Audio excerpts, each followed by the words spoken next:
Hey everyone, welcome to the Inside Scoop. I'm CNET's Kara Suboy, joined by Chief Political Correspondent Declan McCullough. Thanks for joining us, Declan.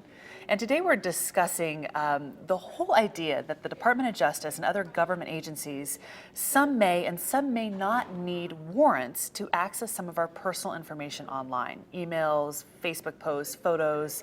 Tell us a little bit more about this. Right, we're talking about stored data, a lot of cloud data, and it's kind of weird that you now have the IRS saying last month, yeah, we're going to require warrants for email, and now they're actually more privacy protective than the FBI and the DOJ, the Justice Department that is, who say, well, warrants, they're kind of optional depending on the circumstances.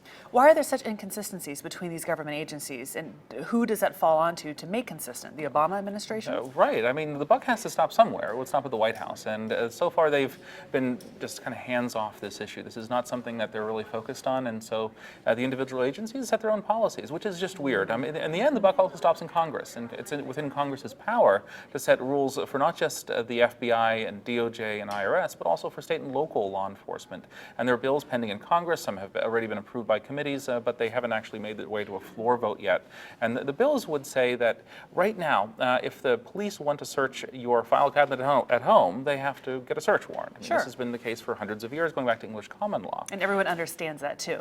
You want my document, you need a warrant. Quite right. And there's lots of good reasons for this. And in fact, the police probably at some level like this because they can demonstrate that they're actually following the rules. It increases trust in them. But the problem is that thanks to this law that was enacted in 1986, back during the days of black and white Macintosh Plus computers and dial-up modems, the search warrant is not required for all email stored in the cloud.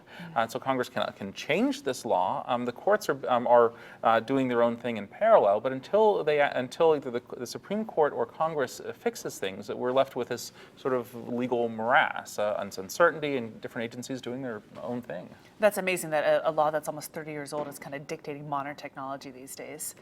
But so it is. What do you think the implications are of the inconsistencies here on tech companies, like Google out there, like Apple, Facebook, the big guys? Right, and almost all of those large companies, it's Apple and Twitter and Google and so on, and even AT&T, have signed on to a coalition that's asking Congress to change the law. And it's good in a way because they're protecting privacy, but it's also self-serving.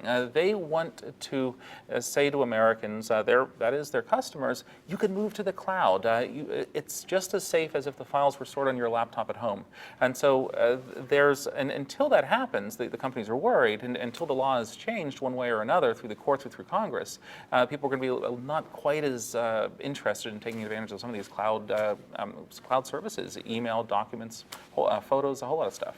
Final question, I guess back to the consumer. If you have anything to hide, what should you do to protect yourself? Well, right now the answer is encrypt it, use strong encryption, and store it locally. Don't put it in the cloud. At least if it's stored locally, if someone breaks down your door with a search warrant, you'll know about it. Thank you so much, Chief Political Correspondent Declan McCullough. I'm Kara Suboy. Thanks for watching The Inside Scoop.